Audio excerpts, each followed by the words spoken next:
नमस्कार, मैं उषा एक नई खबर के साथ। कांग्रेस नेता राहुल गांधी ने आज फिर एक बार मोदी सरकार पर तीखा हमला बोला है।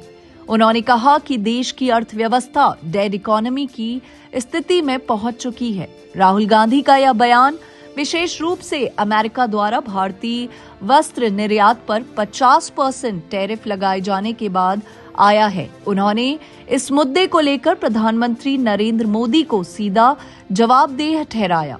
राहुल गांधी ने गुरुग्राम के पास मानेसर में एक कपड़ा फैक्ट्री का दौरा किया और वहां के कर्मचारियों, उद्योग मालिकों और कारीगरों से बातचीत की। उन्होंने कहा कि वस्त्र उद्योग भारत की अर्थव्यवस्था का एक बड़ा हिस्सा है और करोड़ों लोगों को रोजगार देता है, लेकिन अब टैरिफ की वजह से उद्योग को भारी नुकसान हो रहा है, जिससे फैक्ट्रियां बंद हो रही हैं और लोग बेरोजगार हो रहे हैं।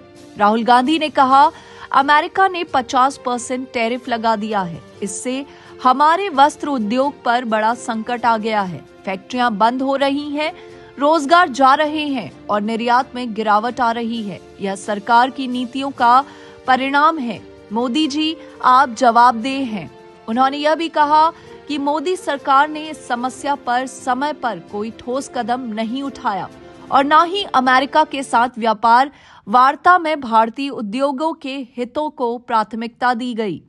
राहुल गांधी ने सरकार से आग्रह किया कि वह व्यापार नीतियों को सुधारे, अमेरिकी टैरिफ के खिलाफ कड़ा रुख अपनाएं और वस्त्र उद्योग को बचाने के लिए तुरंत कदम उठाएं।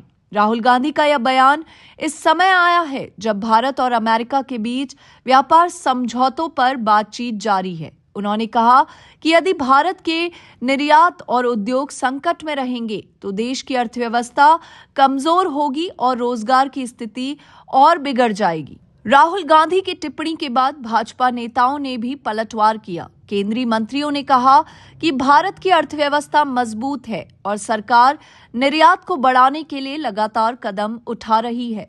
उन्होंने कहा कि अर्थव्यवस्था के कई संकेतक सकारात्मक हैं और रोजगार के अवसर बढ़ रहे हैं। भाजपा का कहना है कि राहुल गांधी की आलोचना राजनीतिक लाभ के लिए की जा रही है। धन्यवाद।